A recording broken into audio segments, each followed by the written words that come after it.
Cek. Oke teman-teman, jumpa lagi di channel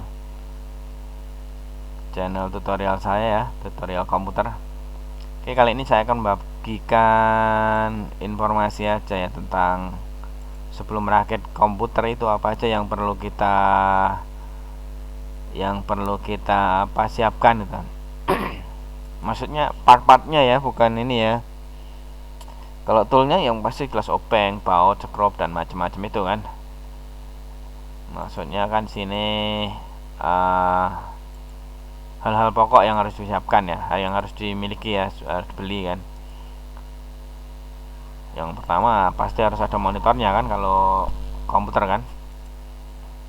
Kita nanti akan bahas tentang part dan fungsi-fungsinya, part-part komputer dan fungsi-fungsinya ya.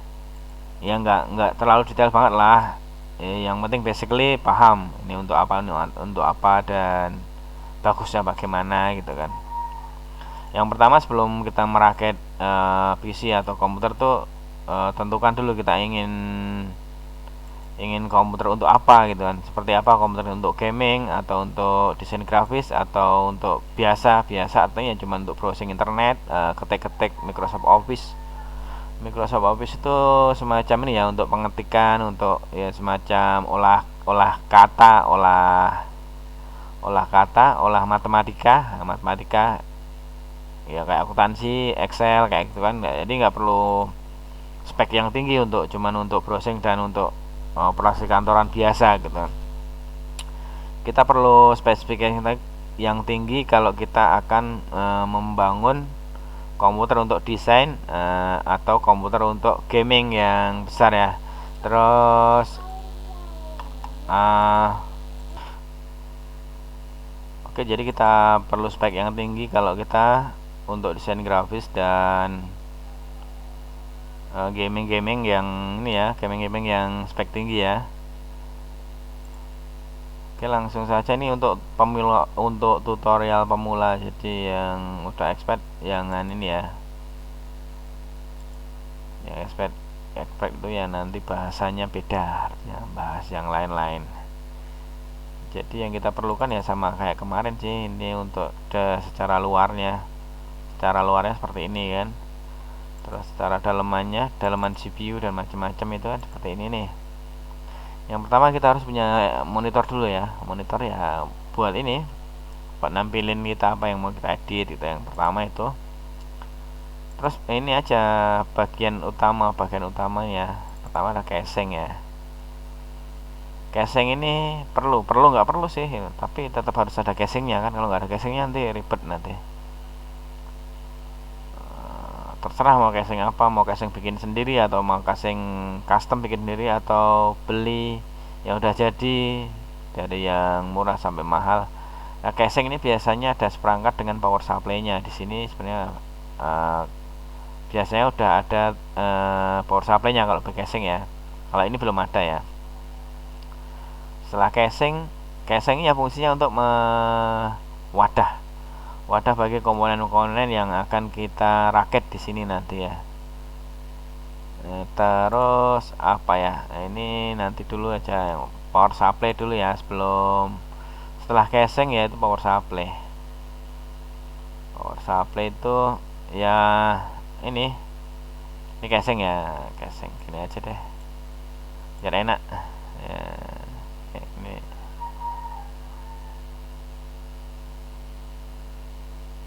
setelah casing harus ada power supply-nya.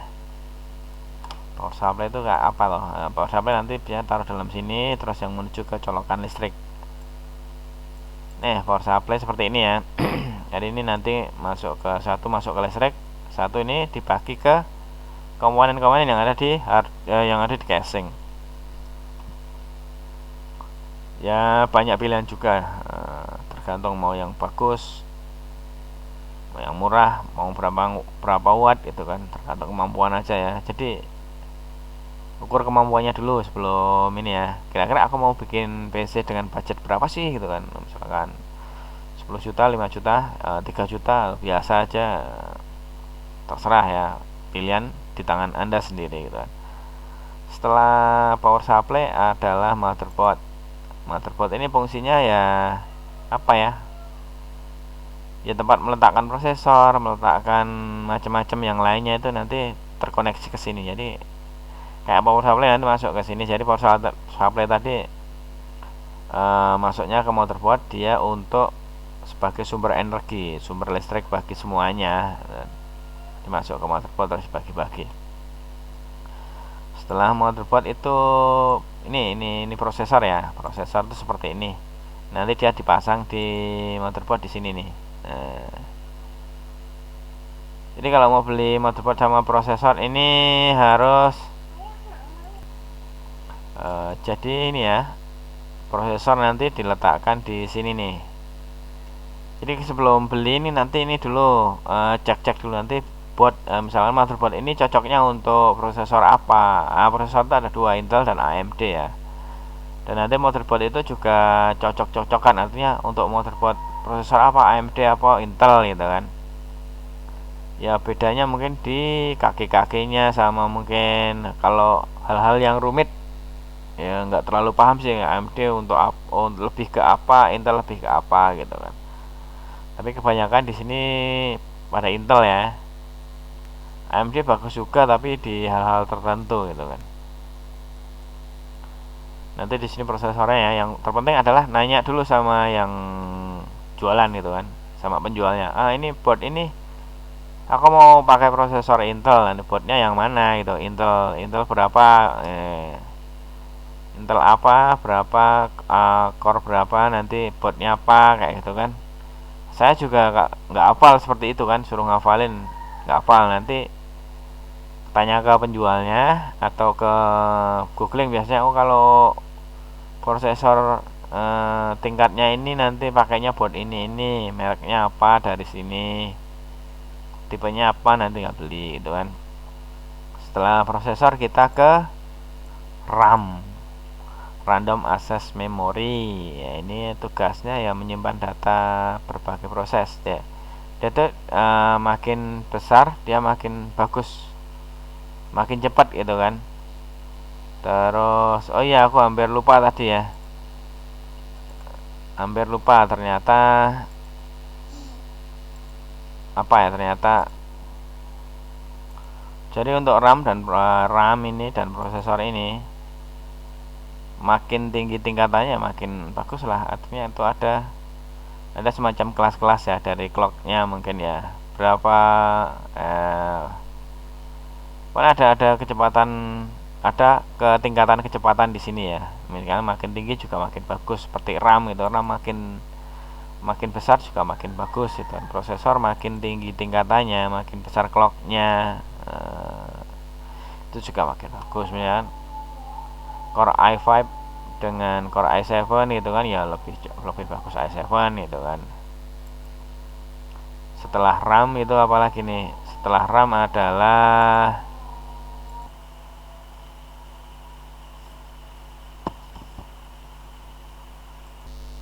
tes. Oke. Lanjut ya.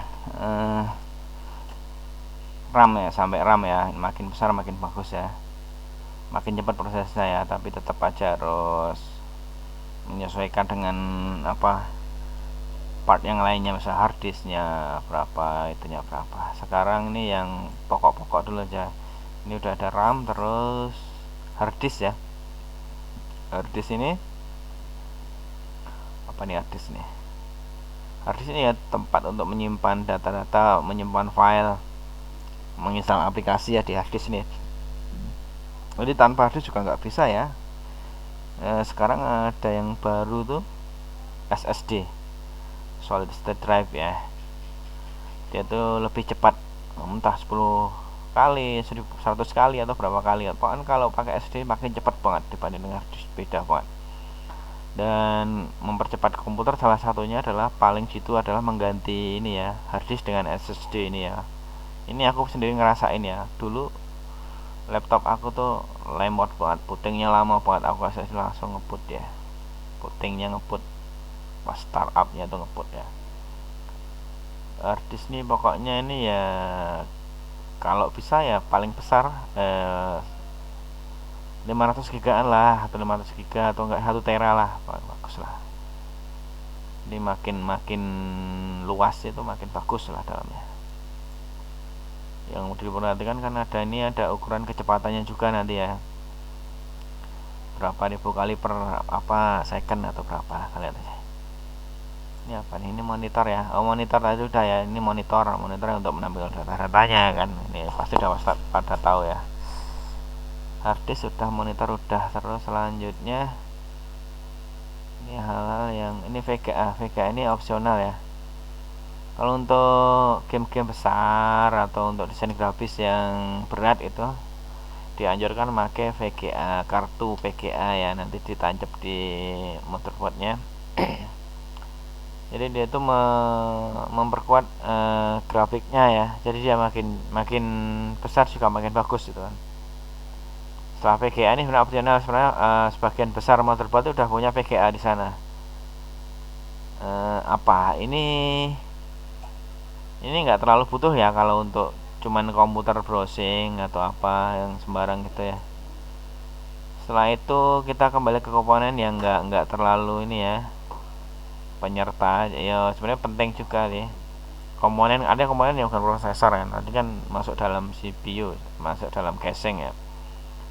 Mouse terserah mau beli yang apa, terserah. Yang sekarang ya paling yang ini paling enggak ya udah ini Bluetooth ya, ini Bluetooth artinya nggak pakai kabel. Kalau ini kan ini udah Bluetooth, jadi cuman pakai colokan USB kecil kayak dongle, namanya dongle Bluetooth ya, terus nggak usah pakai kabel.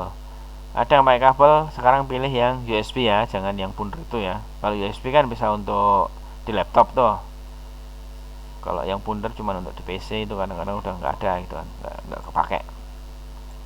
Keyboard juga sama. Nah, ini udah tahu fungsinya untuk ngetik, untuk input ABC 1 2 3 simbol-simbol dan lainnya gitu kan, penting juga gitu kan. Ya terserah mau beli yang mahal, yang murah, yang bagus, yang gaming, yang apa, terserah ya. Yang penting harus ada itu pokoknya ya. Kalau nggak ada pakai apa coba ya. Baterai CMOS ini udah nanti masuk ke expert yang selanjutnya lah ini. Nanti cara menghubungkannya ya apa ya, gimana caranya ya, praktikumnya gimana nih kita nih. Sebenarnya ada sih bahannya, saya cuman malas aku ini apanya, agak malas dikit. Harus nyalain kamera, harus macam-macam ya.